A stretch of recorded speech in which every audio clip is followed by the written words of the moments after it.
मित्रों, थोड़ा समय कम हो गया है, मुझे कहीं और भी जाना है, लंबी बात नहीं करूंगा। बाद में आपसे जब बातचीत होगी उसमें से ही जो कहना है वो कह दूंगा।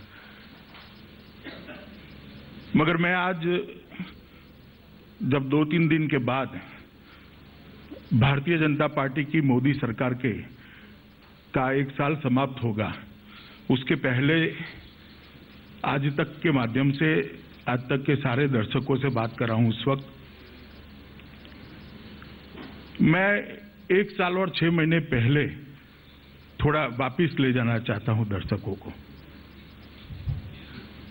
लगभग जनवरी फरवरी 2014 में एक ऐसा माहौल था देश में जिसमें देश का युवा निराश था, महिलाएं असुरक्षित महसूस कर रही थी, देश के आर्थिक सर्वेक्षण करने वाले सारे पंडित सर पकड़कर बैठे थे कि क्या होगा देश की अर्थतंत्र का। दुनिया भर में जितने भी भारतीय रहते थे वो भी भारत के भविष्य के लिए आशंकित थे। जिसको जो माध्यम मिलता था वो माध्यम से विरोध करने के लिए से लोग रोड पर आते थे। हजारों के लाखों के संख्या में युवा रोड पर आकर प्रदर्शन करता था। और उस वक्त भारतीय जनता पार्टी ने एक फैसला लिया कि 2014 का चुनाव भारतीय जनता पार्टी गुजरात के उस वक्त के मुख्यमंत्री और भारतीय जनता पार्टी के नेता श्री नरेंद्र मोदी के नेतृत्व में लड़ेगी। देखते ही देखते चुनाव के पहले ही माहौल में परिवर्तन आ गया और जो भीड़ रोड पर आक्रोशित थी, आंदोलन कर रही थी, वो नरेंद्र मोदी की सभाओं में तब्दील हो गई और लोगों ने एक बड़े प्यार से, एक भरोसे से, एक विश्वास से 30 साल के बाद किसी एक पार्टी को पूर्ण बहुमत दिया और देश के इतिहास में पहली बार किसी गैर कांग्रेसी दल को पूर्ण बहुमत की सरकार बनाने का सौभाग्य मिला और भारतीय जनता पार्टी की सरकार 26 मई को बनी और श्री नरेंद्र मोदी उसके प्रधानमंत्री बने। वहां से लेकर यहां तक एक पूरी जो यात्रा 1 साल की हुई है, मैं कह सकता हूं कि माहौल बदलने में भारतीय जनता पार्टी की मोदी सरकार को सफलता मिली है। मित्रों, हर क्षेत्र में इस सरकार ने नया काम किया है, नई शुरुआत की है और अचीवमेंट्स भी पाए हैं। इसके बाद मैं करूंगा। सबसे पहले तो एक निर्णायक सरकार है, एक विजिबल सरकार है। जम्मू कश्मीर में भूकंप आता है, रेल आती है, बाढ़ आती है तो कुछ ही घंटों में मंत्री और प्रधानमंत्री वहां दिखाई पड़ते। नेपाल में भूकंप आता है तो भारत सरकार वहां दिखाई पड़ती है। कहीं लंका के अंदर 4 तमिल मछुआरों को फांसी की सजा होती है तो भी उनको छुड़ाने में भारत सरकार दिखाई पड़ती है। यमन में कहीं भारतीय फंसाई पड़ते हैं तो भी वहां दिखाई पड़ती है। एक दिखाई देने वाली सरकार देने का काम ये नरेंद्र मोदी सरकार ने 1 महीने के अंदर किया।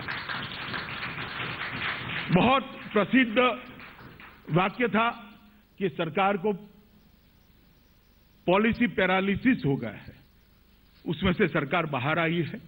कई प्रकार की नई शुरुआत ये भारतीय जनता पार्टी की सरकार ने की है। एक स्थिति ये थी जब हर विभाग का मंत्री यूपीए सरकार में अपने आप को प्रधानमंत्री समझता था और प्रधानमंत्री को बेचारे को कोई प्रधानमंत्री नहीं मानता था। वो स्थिति में आज परिवर्तन आया है। भारतीय जनता पार्टी की सरकार ने प्रधानमंत्री कार्यालय की गरिमा को तो पुनः प्रस्तावित किया है। 10 साल के बाद प्रधानमंत्री कार्यालय की गरिमा को पुनः प्रस्तावित करने का काम किया है और साथ में ही सभी मंत्री अपने अपने मंत्रालय में स्वतंत्रता से काम कर रहे हैं। उन पर कोई मंत्री समूह थोपा नहीं गया है। 163 से ज्यादा मंत्री समूह न जाने क्या फैसले करते थे कि पूरा देश ठप होकर रह गया था। इस स्थिति में भारतीय जनता पार्टी की सरकार ने परिवर्तन लाया है। 2 प्रमुख बातें मैं जरूर बताना चाहूंगा कि यूपीए की सरकार के 10 साल में ये जनता भ्रष्टाचार के घपले और घोटालों के उजागर होने से त्रस्त हो चुकी थी। छोटे मोटे कई घपले बाहर हैं। 12 लाख करोड़ रुपयों का घोटाला का सूची उस वक्त हमने हमारे चार्जशीट के अंदर रखा था। मैं गौरव के साथ कहना चाहता हूं, मेरी पार्टी की सरकार 1 साल के अंदर इतने पारदर्शी तरीके से हमने चलाई है कि हमारे विरोधी भी हम पर भ्रष्टाचार का आरोप नहीं लगा सकते। बाकी सब कह सकते हैं, राजनीतिक बातें कर सकते हैं, मगर भ्रष्टाचार का आरोप नहीं लगा सकते। जीरो नुकसान की थ्योरी देने वाले को 1,09,000 करोड़ का स्पेक्ट्रम का नीलामी और कोयले की 229 में से सिर्फ 20 खदानों की नीलामी में से जब 2 लाख करोड़ रुपया भारत सरकार के खजाने में इजाफा होता है, तब मालूम पड़ता है कि पारदर्शी की सरकार किस तरह से चलती है। ब्लैक मनी ये भारतीय जनता पार्टी का चुनावी मुद्दा था और हम आज भी मानते हैं कि काले धन को वापस लाने के लिए एड़ी चोटी का एक जोड़ लगाना चाहिए। भारतीय जनता पार्टी की सरकार बनने के साथ ही पहली कैबिनेट का पहला प्रस्ताव था ब्लैक मनी के खिलाफ एसआईटी बनाना, जो 1.5 साल से सुप्रीम कोर्ट के आदेश के बावजूद भी कांग्रेस की सरकार नहीं बनाती थी। पहली कैबिनेट के पहले प्रस्ताव में हमने ब्लैक मनी के खिलाफ एसआईटी बनाने का एक विशेष जांच दल बनाने की शुरुआत की और बनाया भी। और इसके 1.5 ही महीने के अंदर जितनी भी सूचनाएं भारत सरकार के साथ को प्राप्त हुई थी, करीब 700 सूचनाएं काले धन के बारे में विश्व भर से, उसको जांच के लिए एसआईटी को देने का काम ये भारतीय जनता पार्टी की मोदी सरकार ने किया है। और इसी बजट सेशन के अंदर काले धन के लिए एक कठोर कानून लाकर वित्तीय अनियमितताओं के लिए पहली बार सजा का प्रावधान कर हमने एक कमिटमेंट का परिचय देश की जनता को कराया है। मित्रों, ये सरकार ने सबसे बड़ा अगर एक काम किया है तो ये काम किया है कि विश्वास के संकट को गायब कर दिया है।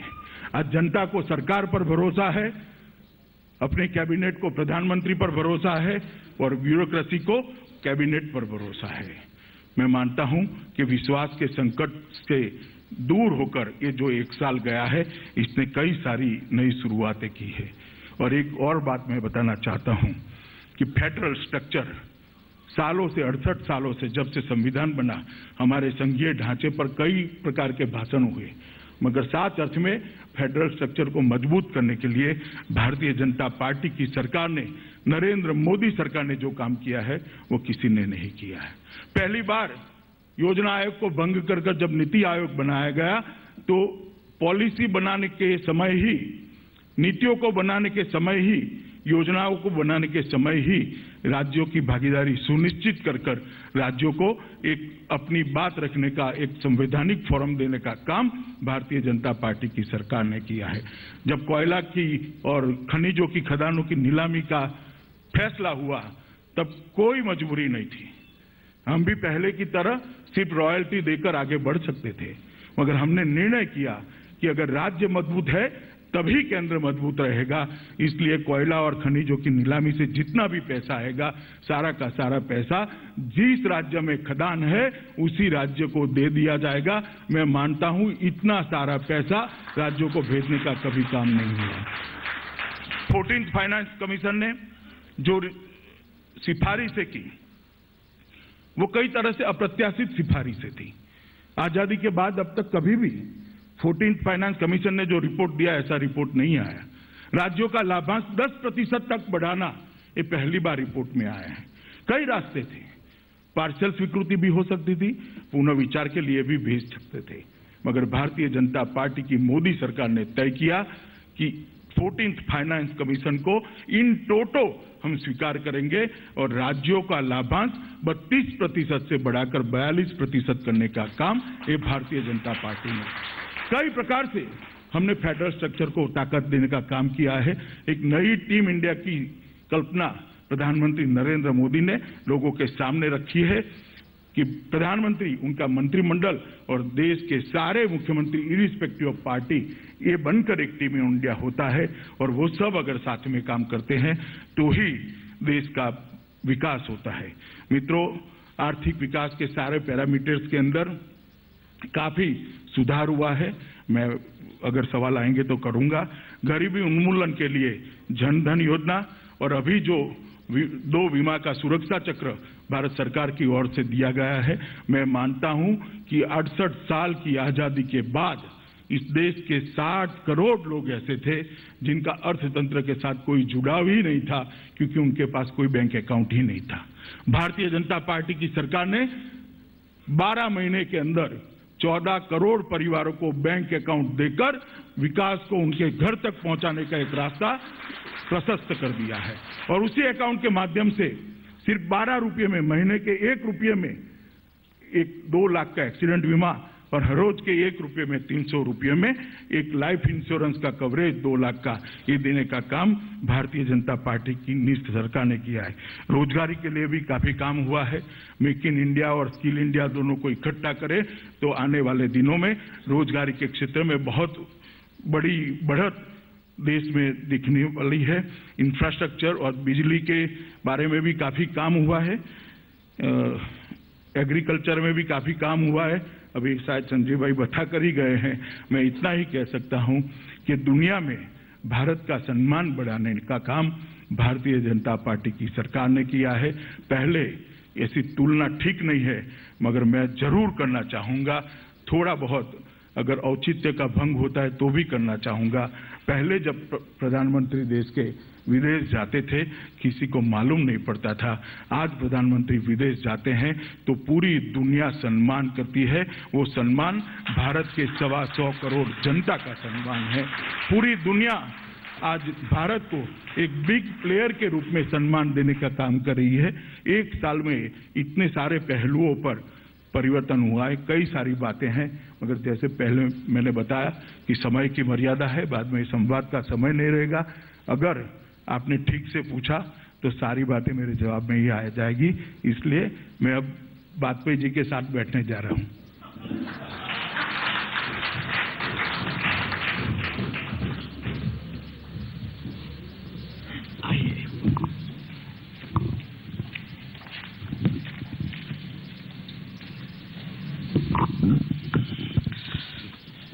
साल भर का खाका अमित शाह जी ने रख दिया। हमें साल भर पहले याद आ रहा है, प्रधानमंत्री मोदी ने कहा था जीते हैं लेकिन man of the match Amit Shah ही हैं। Man of the match Amit Shah ji, बीते 1 बरस में आपको कभी ऐसा लगा कि जो मैच आप हर बार खेल रहे हैं उसमें कभी डगमगाए भी? जब हम मीडिया को हमारी बात कन्वे नहीं कर पाते, समझा नहीं पाते हैं, तब ऐसा लगता है कहीं न कहीं निर्बल हैं। महाराष्ट्र के चुनाव हो रहे थे, भाषण दिए जा रहे थे। प्राइम मिनिस्टर मोदी ने उस वक्त कहा था हफ्ता वसूली पार्टी, उसके साथ आप महाराष्ट्र में सरकार बनाकर खड़े हैं। जनता की भावनाओं से ये खिलवाड़ नहीं?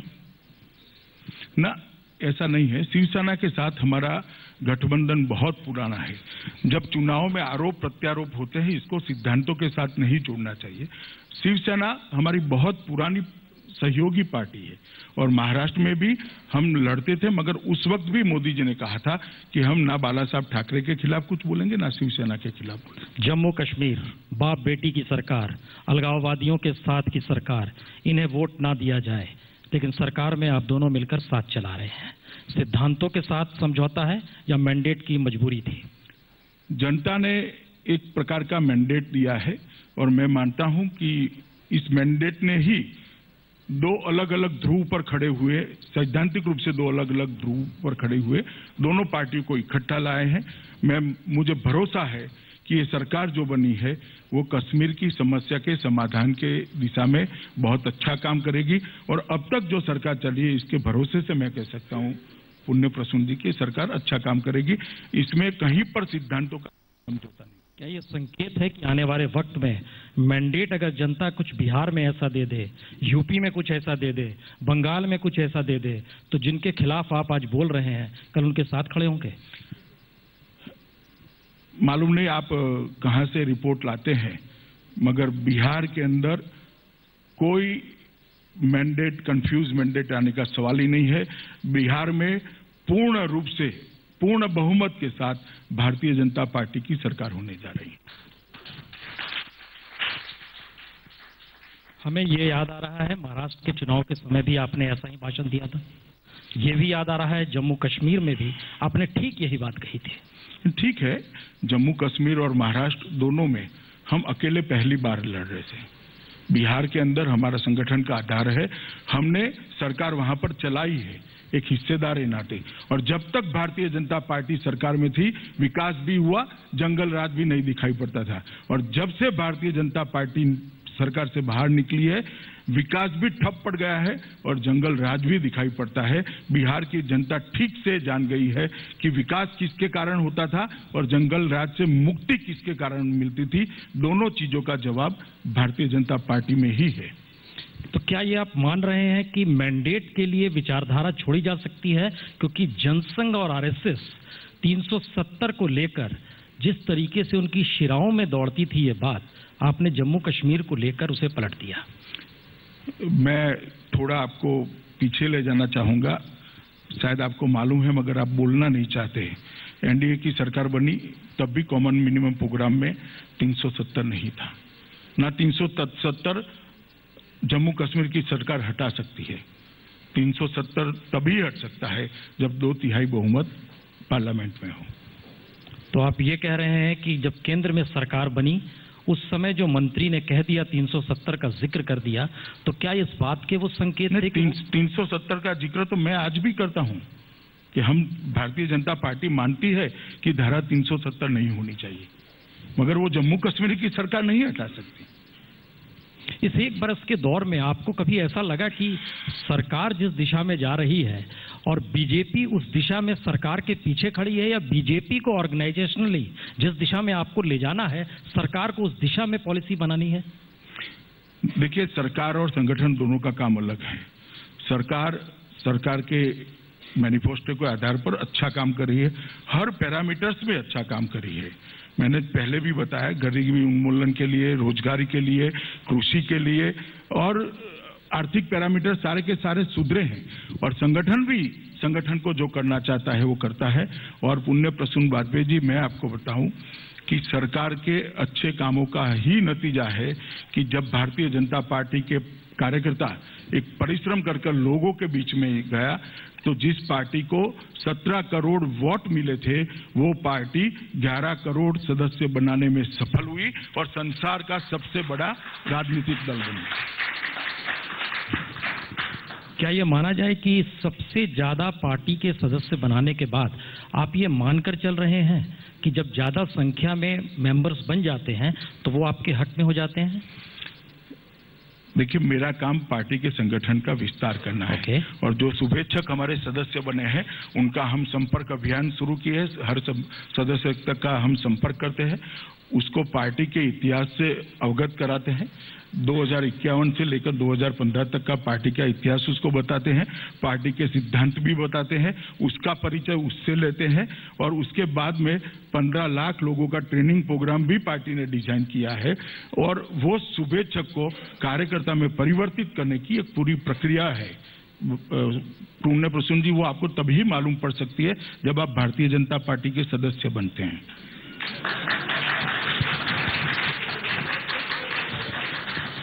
यानी इसका मतलब है कि देश में लोग बाकी जो बच गए 14 करोड़ के अलावे। नहीं, मेरा तो आह्वान है सबको, सब लोगों ने भारतीय जनता पार्टी की विचारधारा स्वीकार करनी चाहिए, क्योंकि अच्छी विचारधारा है और एक ही विचारधारा है जिसके केंद्र बिंदु में देश हित है। ये केंद्र बिंदु में राष्ट्रवाद और हिंदू राष्ट्रवाद, इसमें आप खुद को कहां खड़ा पा रहे हैं? क्योंकि ये आह्वान पूरे देश से आप कर रहे हैं। इस देश के भीतर तमाम धर्मों के लोग रहते हैं और बार बार इस बात का जिक्र होता है कि हिंदू राष्ट्र। मैंने राष्ट्रवाद कहा है, लेकिन हम हिंदू राष्ट्रवाद कह रहे हैं। तो वो आपकी एक अलग पार्टी बनाइए और आप बताइए लोगों को। इसका एक मतलब ये है कि राष्ट्रीय स्वयंसेवक संघ जिस हिंदू राष्ट्रवाद। आपके विचार मुझ पर क्यों थोप रहे हैं? नहीं, हम सिर्फ जानना चाह रहे हैं क्योंकि प्राइम मिनिस्टर मोदी भी आरएसएस से निकले हुए हैं और आपने भी आरएसएस के साथ काम किया। प्राइम मिनिस्टर मोदी ही नहीं, भारतीय जनता पार्टी के सारे प्रमुख नेता आरएसएस से निकले हुए हैं। इसमें हमने कोई कंफ्यूजन नहीं और ना आरएसएस और हमारे बीच में कंफ्यूजन है, ना आप पैदा कर पाओगे। नहीं, कंफ्यूजन कहाँ पैदा कर पाएंगे? ये तो देश, मैं इसीलिए कहता हूं हम लोगों के बीच में कोई कंफ्यूजन नहीं है, सबको अपनी अपनी भूमिका मालूम है और सभी लोग अपनी अपनी भूमिका पे बहुत अच्छा काम कर रहे हैं। मैं समझता हूं कि आप समझते हुए भी इस चीज को नहीं समझेंगे, मगर जनता समझ रही है कि हम अच्छा काम कर रहे हैं। इसका एक मतलब यह है कि 26 तारीख को जो स्ट्राइक भारतीय मजदूर संघ करना जा रहा है वो आप लोगों का एक मिला जुला खेल है, उसके पास कोई पॉलिसी नहीं है। देखिए, मजदूर संघ एक मजदूर संगठन है, उसने मजदूरों के हित में काम करना है और वो अपने विचार रखेगा। ये जरूरी नहीं है कि वो भारतीय जनता पार्टी जो कहेगी वो करेगा। और मजदूर संघ कोई भारतीय जनता पार्टी का मजदूर मोर्चा नहीं है, एक स्वतंत्र संगठन है।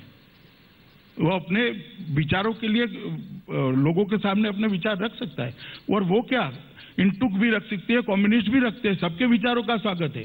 सरकार ने सबको सुनकर नीति बनानी चाहिए और हमने अभी 3 दिन पहले ही मोदी सरकार ने देश के सभी 10 मजदूर संगठनों के साथ चर्चा करी है और उसके आधार पर नई नीति बनेगी। नहीं, क्योंकि जिक्र बार बार सरकार की तरफ से टीम इंडिया का हो रहा है, हमें लग रहा है कि बीजेपी से बड़ा देश है।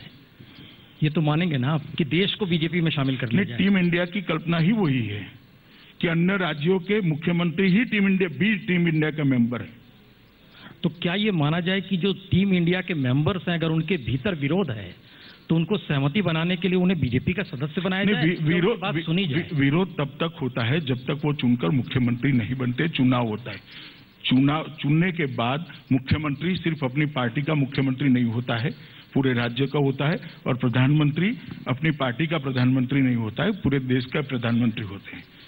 तो फिर और मुझे लगता है कि ये कंसेप्ट अगर आप भूल गए हैं तो 7वीं कक्षा के नागरिक शास्त्र के अंदर ये ठीक से एलोबरेट किया हुआ है। एक बार आप पढ़ लीजिए तो आपको ठीक से मालूम पड़ जाएगा। नहीं, हमें लगता है ये सरकारिया कमीशन ने भी इस बात का जिक्र किया था जिसका आप करना चाह रहे हैं, जिस टीम इंडिया का जिक्र करना चाह रहे हैं। फिर वो कौन सी वजह है कि आप जो बिल लेकर आते हैं उसी टीम इंडिया के सदस्य रोकने के लिए तैयार हो जाते हैं और वो कहते हैं कि आप जो है देश के खिलाफ जा रहे हैं?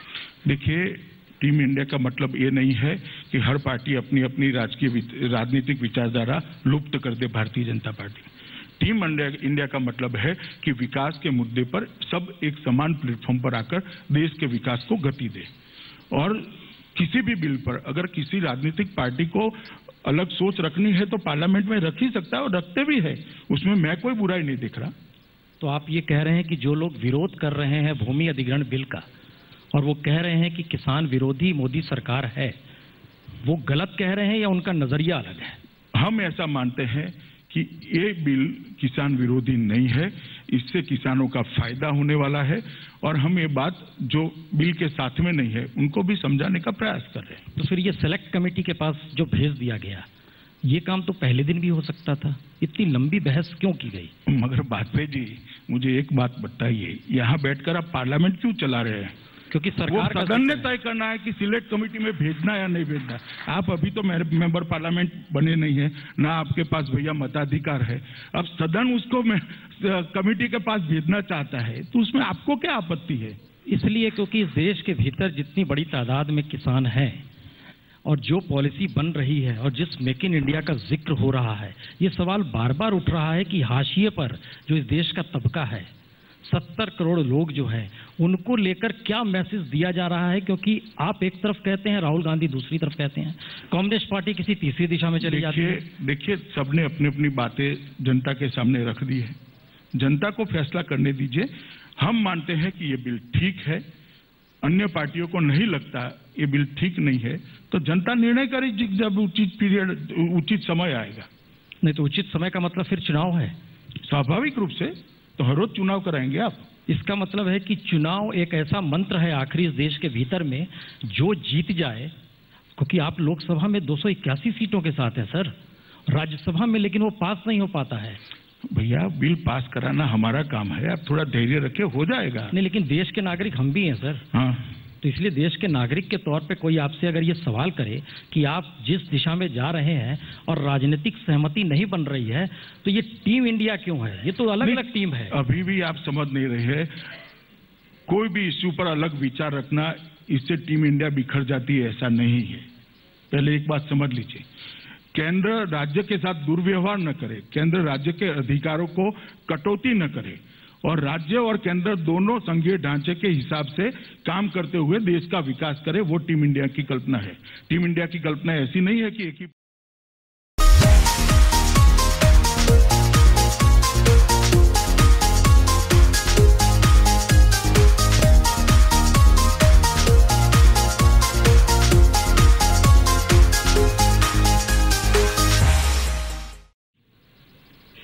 अलग अलग पार्टी होते हुए भी अपनी विचारधाराओं से ऊपर उठकर विकास के लिए काम करना, ये टीम इंडिया की मैं समझाता हूं ना, ज्यादा ही समझाता हूं। हमने तय किया कि कोयले की खदानों की नीलामी का जो पैसा आएगा वो पैसा उसी राज्य को दिया जाएगा।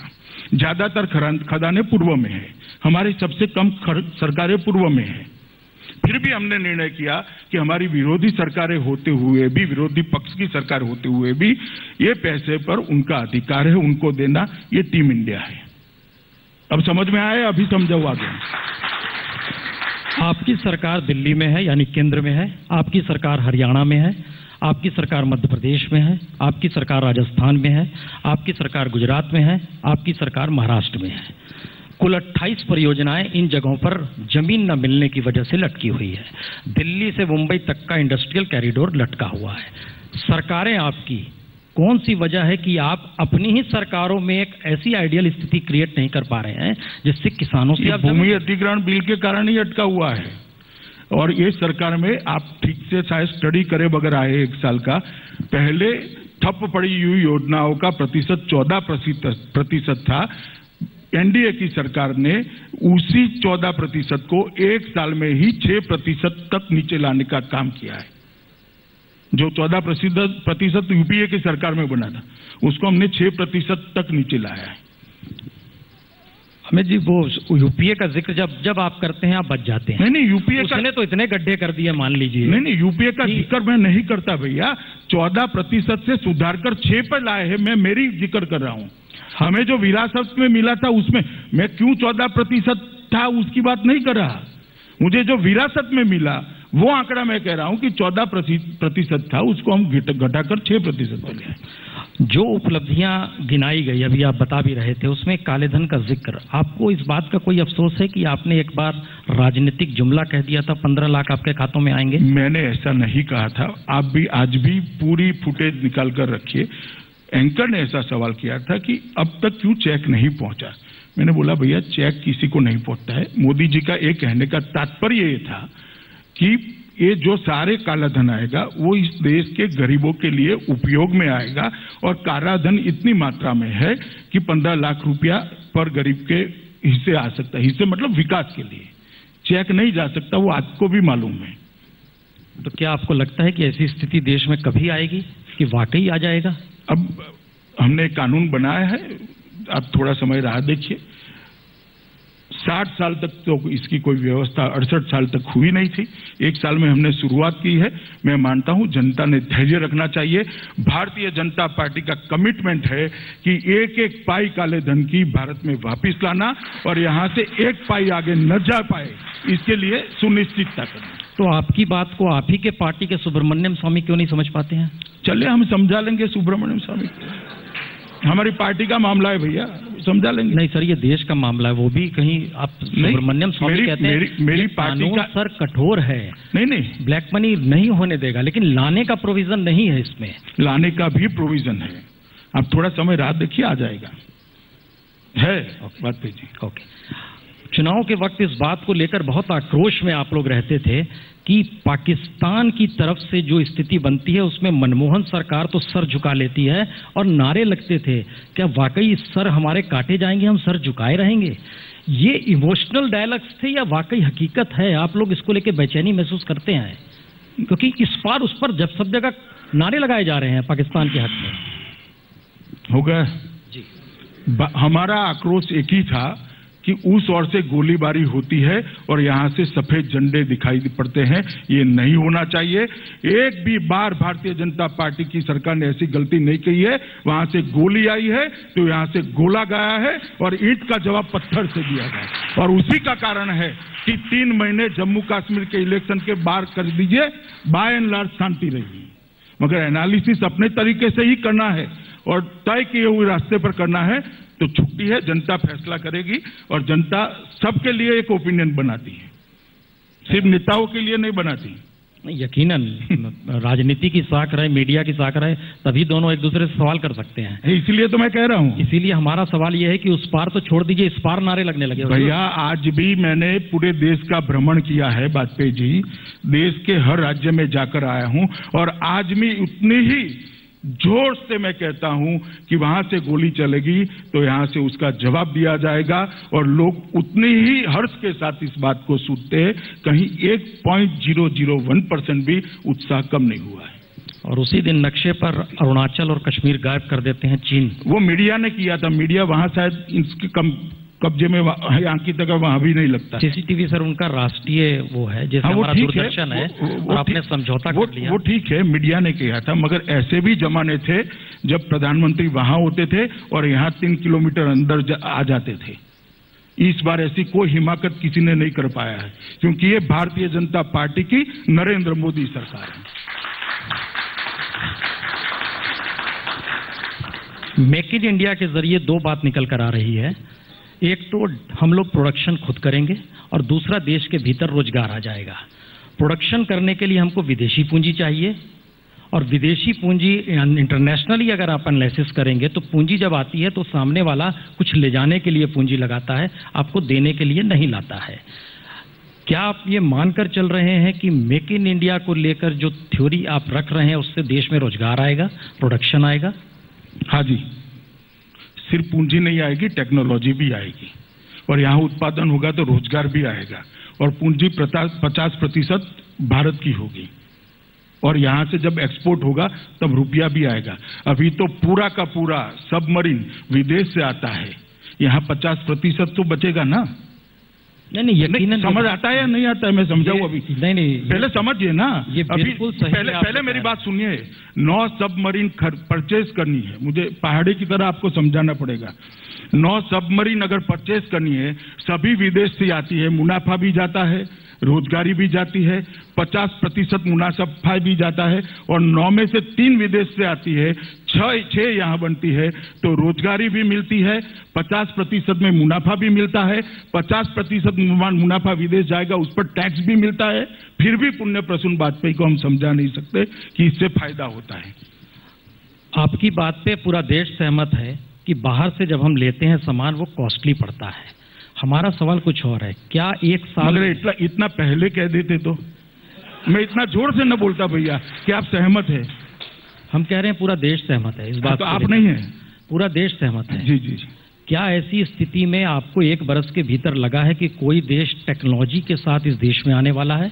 किसी देश ने क्या वादा किया है कि हम आपके यहाँ जो इंडस्ट्री लगाएंगे उसमें इतना रोजगार देंगे? रोजगार का कोई वादा नहीं होता। इंडस्ट्री लगती है तो रोजगार बाय प्रोडक्ट के रूप में आता ही है।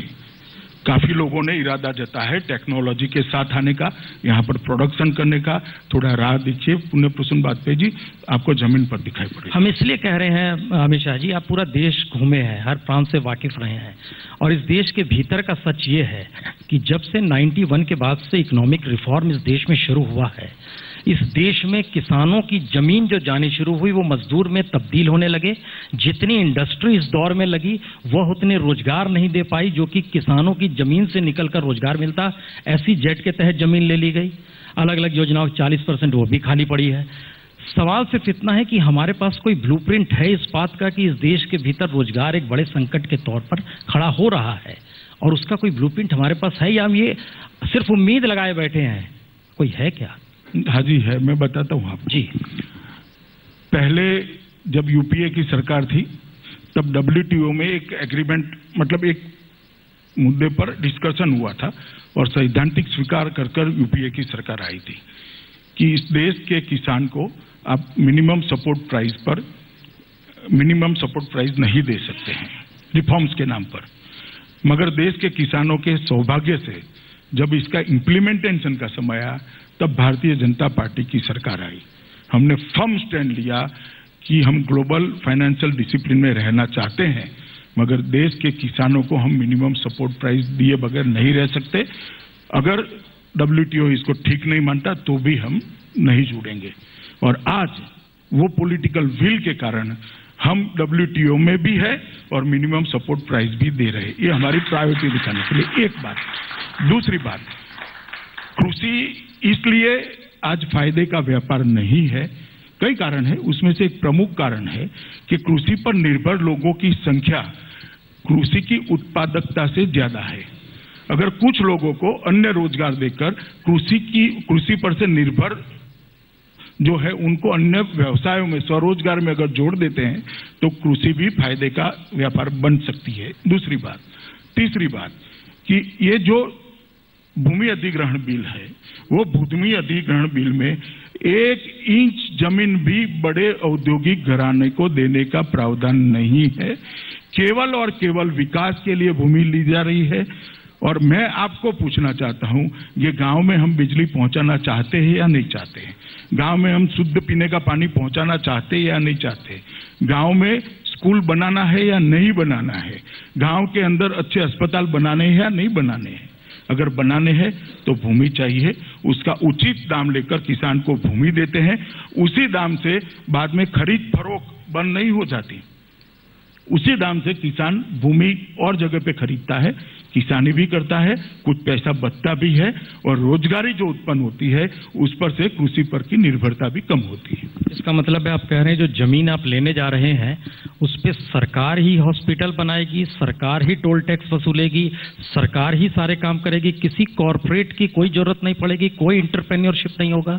यानी ये पहले बार नजरिया आ रहा है कि हम वेलफेयर स्टेट में लौट रहे हैं। हो गया? अब मैं बताता हूं। जहां तक भूमि अधिग्रहण बिल के अमेंडमेंट के बाद का भूमि अधिग्रहण बिल के सवाल है, इस पूरे बिल में कोई बड़े औद्योगिक घराने को 1 इंच भी जमीन देने का, भूमि देने का कोई प्रावधान नहीं है। ना किसी निजी इंफ्रास्ट्रक्चर कंपनी को भूमि देने का प्रावधान है। वही प्रोजेक्टों के लिए भूमि दी जाएगी जिसमें भूमि का स्वामित्व राज्य सरकार या केंद्र सरकार का रहेगा। इसका मतलब है इस देश के बड़े औद्योगिक घराने और कॉरपोरेट अब अपने आप को क्या माने, जब आप बार बार कहते हो और अब तो नाम लेके आप लोग कहने लगे हैं कि हम इन्हें नहीं देंगे, इन्हें नहीं देंगे।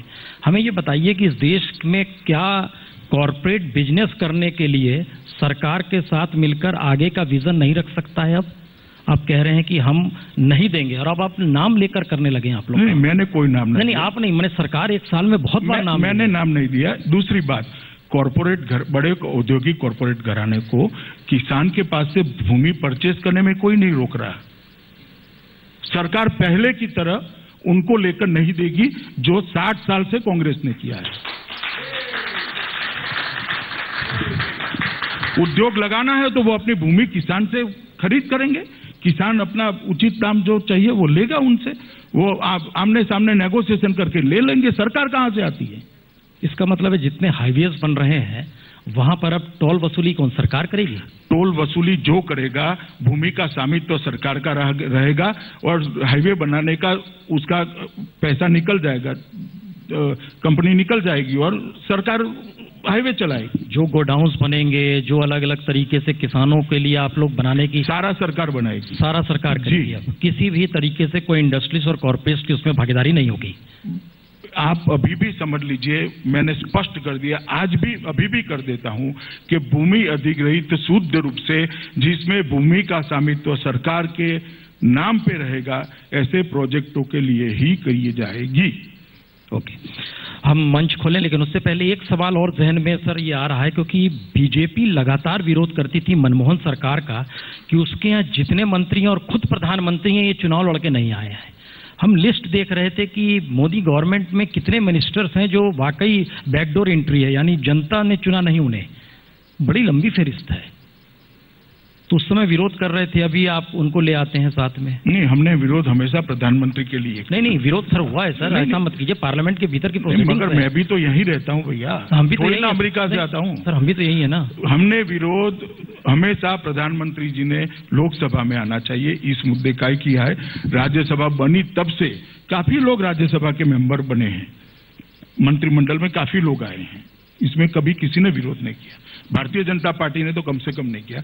हमारा आग्रह एक ही है था कि प्रधानमंत्री कम से कम देश का लोकसभा के अंदर चुनकर आना चाहिए, जनता का सीधा मैंडेट लेकर आना चाहिए।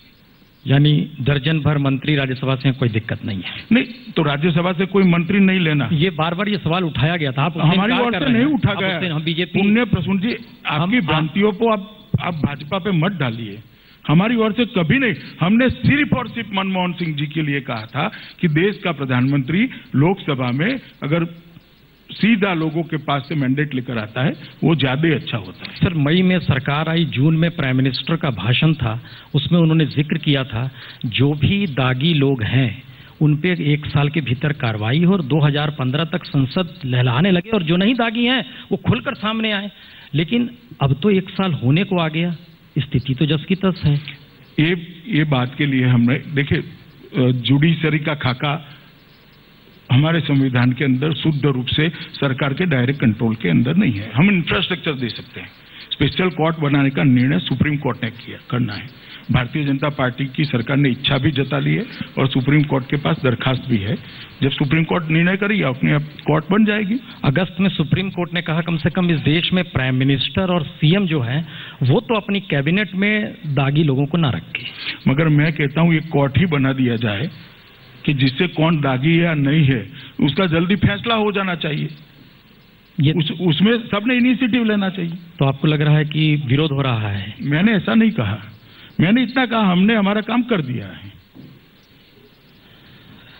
1 साल पूरे हो रहे हैं, आपको क्या लग रहा है कि 12 महीने कम हो गए या 60 महीनों में 12 महीने और जुड़ गए? मैं ऐसा मानता हूं कि 1 साल खत्म हो गए, हमने और 5 साल तक का भरोसा लोगों का जीतने का काम यहां पर समाप्त किया। हमको सवाल ले लें क्या? जी, माइक दिया जाए। राजदीप को दो भाई पहले, यहाँ वहाँ में। सर, आपकी गवर्नमेंट की बात करें तो आपकी गवर्नमेंट ने बहुत ही सकारात्मक कदम उठाए हैं। साल भर के अंतर्गत बहुत वेलफेयर काम किए गए हैं। लेकिन संवेदनशील तथ्यों की बात करें तो एक बहुत ही बड़ा संवेदनशील तथ्य है भारत में नक्सलवादी मूवमेंट, जो लगातार नक्सलवाद की समस्या। सर, नक्सलवाद की समस्या को किस प्रकार से आपकी सरकार सॉल्व करेगी? और सर, यूथ को बहुत बड़ी प्रॉब्लम थी यूपीएससी के सीसेट को लेके, तो इतनी अच्छी आपकी सरकार ने उसे क्वालिफाइंग कर दिया समस्याओं को देखते हुए। सर, ये क्या भविष्य की राजनीति की स्ट्रेटजी है कि वास्तविक में या स्थायी बदलाव हुआ है सीसेट में? वंश की सर, ये वास्तविक बदलाव है या फिर समीप की राजनीति को देखते हुए सिर्फ बदलाव किया गया है? नहीं, जहां तक यूपीएससी का सवाल है, एक पेपर को लेकर काफी विवाद था और वो पेपर को रिस्ट्रक्चर करने के लिए सरकार ने निर्णय करा है। जब तक नहीं होता तब तक वो क्वालिफाइंग रहेगा, एक बात। और दूसरी बात, नक्सलवाद का जहां तक सवाल है, नक्सलवाद का सामना कोई केंद्र सरकार अकेली नहीं कर सकती। हमने छत्तीसगढ़ सरकार के साथ भी संवाद किया है, आंध्र प्रदेश की सरकार के साथ भी संवाद चल रहा है और रांची की सरकार के साथ भी संवाद चल रहा है। और कुछ ठोस कदम आपको कुछ ही दिन में विकास के रास्ते पर और नक्सलवाद पर नकेल कसने के बारे में भी तुरंत ही दिखाई पड़ेंगे। सर, ये नक्सलवाद तो आपने दिल्ली की सरकार को भी एक बार कहा था, जनता ने चुन लिया।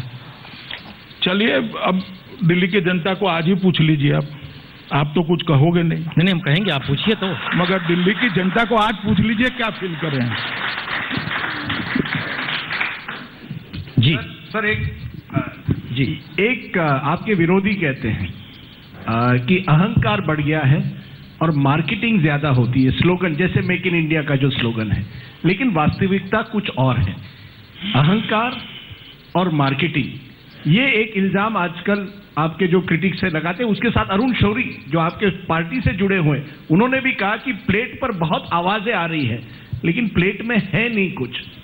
किस तरह से देखते हैं कि क्या ये जो मार्केटिंग का, जो कि नरेंद्र मोदी जी भी लगातार कैंपेन मोड में है, अभी भी कैंपेन कर रहे हैं 2014 के चुनाव के बाद, किस तरह से देखते हैं? हो गया। बिल्कुल। अहंकार और विश्वास के बीच में बहुत पतली रेखा होती है और हमें बहुत बारीकी से उस रेखा का भान है। देखने वालों ने भी रखना चाहिए कि ये अहंकार है या विश्वास है। विश्वास को अहंकार के नाते इंटरप्रेट करना ठीक नहीं है। और जहां तक मार्केटिंग का सवाल है, करना ही चाहिए। जब मैं जोर से बोलूंगा आज तक के कार्यक्रम में कि 12 रुपये में इस देश की सरकार आपके लिए एक्सीडेंट बीमा देने वाली है, तभी तो जाकर कोई 12 रुपये भरकर एक्सीडेंट बीमा लेगा, वरना कहां से लेगा भैया? उसका मार्केटिंग करना ही चाहिए। अगली सरकार में प्रॉब्लम यही थी कि योजनाएं बनी, जमीन पर नहीं दिखी। ये गलती हम करना नहीं चाहते। योजना भी बनेगी, इंप्लीमेंट भी होगा और परिणाम भी आएंगे। सर, ये मरने के बाद जो आप सुविधा देने का जिक्र कर रहे हैं, उसमें आप कहते हैं बार बार कि हम आपके लिए ये ला रहे हैं, तो जनता के भीतर ये वाकई सवाल है कि आपकी हर योजना जीवित रहते हुए क्यों नहीं आ रही है? आप इंश्योरेंस के कंसेप्ट के खिलाफ है? नहीं, हम पहले तो नहीं, 2 आप जून की इंश्योरेंस के रोटी, कंसेप्ट के खिलाफ है क्या? 2 जून की रोटी मिल जाए पहले देश इतना के तो भीतर। रोटी का भी जुगाड़ करेंगे भैया। तो पहले आप बताइए ना, आप इंश्योरेंस के कंसेप्ट के खिलाफ है? हम हर उस योजना के खिलाफ है जो मारने की दिशा में ले जाए। मारने की दिशा में इंश्योरेंस ये योजना है ही नहीं। किसी का अकस्मात होता है, एक टांग कट जाती है तो भी उसको पैसा मिलता है, एक हाथ कट जाता है तो भी पैसा मिलता है, और पीछे जो परिवार होता है उसकी भी चिंता व्यक्ति स्वयं करता है। वो चिंता से सरकार ने उसको मुक्त कर दिया है। इतनी नेगेटिविटी से न देखिए कि जनता को आपके लिए सवाल खड़े हो जाए। जी पूछिए। जी, दिन भर से इंतजार कर रही हूँ ये क्वेश्चन पोज करने का, तो अब फाइल सीधे ऊपर की टेबल पे जा रही है। सर, महिला आरक्षण बिल अटका पड़ा है। किसी ने अभी पूरा पुरुष प्रधान कार्यक्रम हो गया आज दिन भर का तो समझ ही नहीं आया कि किसको पूछे। तो अब आप आ गए हैं, आप ही को पूछे प्रधानमंत्री की बात। नहीं, आप पूछ ही रही है कि आप पुरुष प्रधान कार्यक्रम में देखिए, आराम से पूछ रही है आप। और मुझे ही पूछिए, महिला आरक्षण बिल एक ऐसा मामला है जिसके लिए देश की कुछ पार्टियों को बहुत घोर आपत्ति है। वो पार्टियों के चर्चा के लिए हमने मीडिया की उपस्थिति में नहीं मगर कई बार चर्चा करी है और समझाने का हम भी प्रयास कर रहे हैं। अगली सरकार भी कर रही थी और पायसली कर रही थी, मगर हो नहीं पाया। हम भी प्रयास कर रहे हैं एक संवाद करने की। संवाद हो जाएगा तो अपने आप हो जाएगा। जी, उम्मीद है कि हो जाए। जी जी। सर, एक सक्सेसफुल इकोनॉमी के नॉलेज एक आधार होता है। एक हार्वर्ड यूनिवर्सिटी का रिपोर्ट है, ये काफ़ी पुराना रिपोर्ट है, 8-10 साल पुराना रिपोर्ट है, जिसमें कही गई कि थर्ड वर्ल्ड कंट्रीज, और उसमें जिक्र हिंदुस्तान का ज़्यादा था, that India is a very efficient consumer of knowledge. If it wants to assume leadership in the world, it has to become a producer of knowledge. तो आपकी सरकार शिक्षा विभाग में ऐसा क्या सोच रहे हैं ताकि हम नॉलेज के सिर्फ कंज्यूमर्स और एफिशिएंट कंज्यूमर्स न रह जाए, हम नॉलेज के प्रोड्यूसर्स भी बने? नहीं, ये सरकार की जो नई नीति बन रही है उसमें R&D पर बहुत बड़ा जोर दिया गया है और बहुत बड़ा बजट R&D के लिए हम आवंटित करने जा रहे हैं, रिसर्च एंड डेवलपमेंट के लिए। और मैं मानता हूं कि यूनिवर्सिटी अगर R&D को बढ़ावा देती है तो अपने आप यहां नई शुरुआत होगी। जी, माइक दें।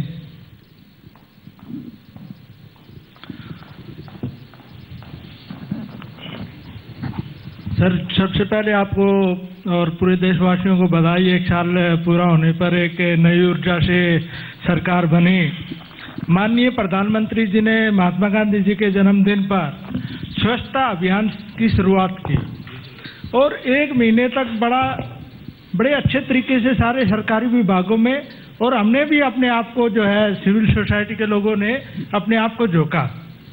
लेकिन आज जो किसी भी सरकारी कार्यालय में चले जाइए, सफाई का आलम, आप खुद जाइए सर, आप जाकर के देखिए, कोने में वहाँ जो है पान थूका हुआ मिलेगा, कहीं जो है कूड़े का ढेर मिलेगा। तो उस सिचुएशन में जो प्रेरणा दी, वो प्रेरणा 1 साल में कैसे खत्म हो गई? पहली बात तो ये। दूसरी बात, हमारे माननीय प्रधानमंत्री जी पूरी दुनिया घूमे, लेकिन 2 कॉन्टिनेंट अभी तक मिस कर रहे हैं। और खासतौर से हम इंडस्ट्री को ग्रूम करना चाहते हैं। वो कॉन्टिनेंट है अफ्रीका और लैटिन अमेरिका, वहाँ पर अभी हमारे प्रधानमंत्री मोदी जी ने बिल्कुल ध्यान नहीं दिया, जहाँ पर हमारे प्रवासी भारतीय भी बहुत संख्या में रहते हैं। तो मैं ये चाहता हूँ इस पर आप विचार रखें। धन्यवाद। देखिए, जहाँ तक स्वच्छता का सवाल है, कोई पीछेहट नहीं हुई है। स्वच्छता का आंदोलन 3 हिस्सों में बटा हुआ है। स्वच्छता के संस्कार की निर्मित करना, सरकारी योजनाओं में स्वच्छता को आमेज करना, मतलब उसको इंक्लूड करना, इसके लॉजिकल एंड तक ले जाने के लिए, और उसका इम्प्लीमेंटेशन करना। स्वच्छता के संस्कार के लिए काफी मेहनत हुई है और संस्कार खड़ा भी हुआ है। मैंने कई जगह पे ऐसा किया, छोटे छोटे बच्चे भी टोक देते हैं अपने माँ बाप को। मैंने भी देखा है भैया कि पापा वहां मत डालो, वहां डस्टबिन है। और ये परिवर्तन आया है। नीति आयोग इस पर विचार कर रहा है। ग्राम पंचायत से लेकर भारत सरकार के बजट के अंदर स्वच्छता को लॉजिकल एंड तक, मतलब कूड़ा एक जगह पे इकट्ठा तो हो गया, मगर उसको लॉजिकल एंड तक कैसे ले जाए, और उसके इम्प्लीमेंटेशन के लिए भी राज्य सरकारों को मॉनिटरिंग की व्यवस्था करने के लिए हम प्रयास कर रहे हैं। जी, शुक्रिया। हाँ, अमित शाह जी, मेरा सवाल ये है कि एज ए प्रेसिडेंट, आप बीजेपी प्रेसिडेंट के नाते क्या आप मोदी जी को एडवाइस देते हैं? मोदी जी को एडवाइस देते हैं आप?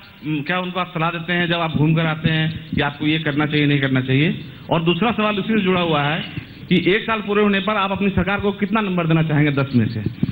देखिए, नंबर देना मीडिया का काम है, मेरा काम नहीं है। नहीं, मैं कितना सेटिस्फाइड है आप अपनी सरकार से? मैं पूर्णतः सेटिस्फाइड हूं, और मैं मानता हूं कि जो गड्ढा विरासत में मिला था उसमें 1 साल में जितना हो सकता था उससे भी अच्छा हुआ है, एक बात। और जहां तक एडवाइस का सवाल है, भारतीय जनता पार्टी के संगठन के अध्यक्ष के नाते मेरा काम है सरकार की, लोगों की समस्याओं को सरकार तक पहुंचाना और सरकार की योजनाओं को लोगों तक पहुंचाना, और भारतीय जनता पार्टी का संगठन ये बहुत अच्छे तरीके से कर रहा है। हमको लगता है उसमें प्रतिबिंब सर ये है कि प्राइम मिनिस्टर मोदी को कुछ सलाह नहीं दे सकता है।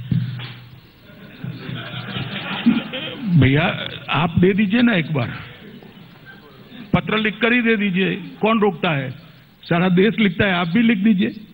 अब तो सर ट्विटर और उसका जमाना आ गया ना, बड़ा मुश्किल। नहीं तो ट्वीट कर दीजिए, एडवाइस ट्विटर पर दे दीजिए। ट्वीट करते हैं तो पता नहीं भक्तों का रेला आ जाता है, टूट जाता है। तो उससे समझिए कि एडवाइस बदल दीजिए आप। ठीक नहीं है एडवाइस, आपकी एडवाइस ठीक नहीं है। जी, वो माइक उन्हें दें, वो पूछना चाह रहे हैं। सर, मैं सुबह 11 बजे से यहाँ बैठा हूँ। हर पैनलिस्ट, हर मिनिस्टर से एक ही बात पूछता है कि अच्छे दिन आ गए, पर आज तक वाले मंथन कर रहे हैं। और first time in last 65 years पहली दफ़ा ऐसा हो रहा है कि अपोजिशन को भी बुलाया जा रहा है और गवर्नमेंट को भी बुलाया जा रहा है। तो ये मंथन कर रहे हैं, तो इसका मतलब अच्छे दिन आ गए हैं, तभी ऐसा हो रहा है। तो चलिए भैया, धन्यवाद। मैडम, हाँ, उन्हें दीजिए महिला को। पुरुषों के लिए अच्छे दिन आ गए हो, पर मुझे नहीं ऐसा लगता कि महिलाओं के लिए आए हैं। अभी भी महिला सुरक्षा पूरे देश के अंदर इतना जो रिकॉर्ड शो करता है। सुबह अखबार पढ़ें तो जिस तरह के बलात्कार के केसेस सिर्फ दिल्ली से नहीं पूरे देश के जो आते हैं, तो आपकी सरकार महिला सुरक्षा के लिए क्या कर रही है? और उसके साथ साथ बिल्कुल जो कनेक्टेड है वो पुलिस रिफॉर्म्स की मैं बात करती हूँ, क्योंकि जब भी महिला कोई भी परेशानी में आती है वो किसी पुलिस अफसरान के पास जाती है और उसकी सुनवाई नहीं होती। उसका कुछ नतीजा हो सकता है कि पुलिस में इतनी सेंसिटिविटी की कमी है। तो उसके लिए कुछ उद्धार के लिए दोनों क्षेत्रों में आपकी सरकार कुछ कर रही है?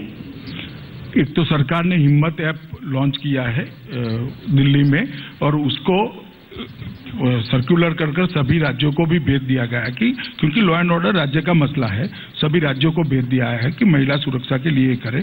और 3 मानकों पर सुधार करने के लिए भी राज्यों के साथ जब लॉ एंड ऑर्डर की मीटिंग थी गृहमंत्री और प्रधानमंत्री की, उस वक्त डिटेल चर्चा हुई है और काफी राज्यों ने अपनी योजना बनाकर भेजी भी है। जी राहुल जी, अब तक आपका चुनावों में रिकॉर्ड डॉन ब्रैडमन के स्कोर की तरह था, लेकिन दिल्ली में आप लोग क्लीन बोल्ड हो गए। अगर आप चुनावों का एनालिसिस करते हैं तो आपके हिसाब से सबसे बड़ी चूक आपकी क्या हुई? अगर आप दोबारा केजरीवाल के खिलाफ चुनाव लड़ेंगे तो इस बार का चुनाव आप भिन्न कैसे लड़ेंगे? देखिए, दोबारा चुनाव लड़ेंगे तो निश्चित जीतेंगे, जिस तरह से सरकार चल रही है दिल्ली की, उसमें मेरे मन में कोई दो राय नहीं है। सर, ये चुनाव कब होंगे? अब वो कितना चला पाते हैं उस पर निर्भर है। दिया जाए, माइक इन्हें दिया जाए।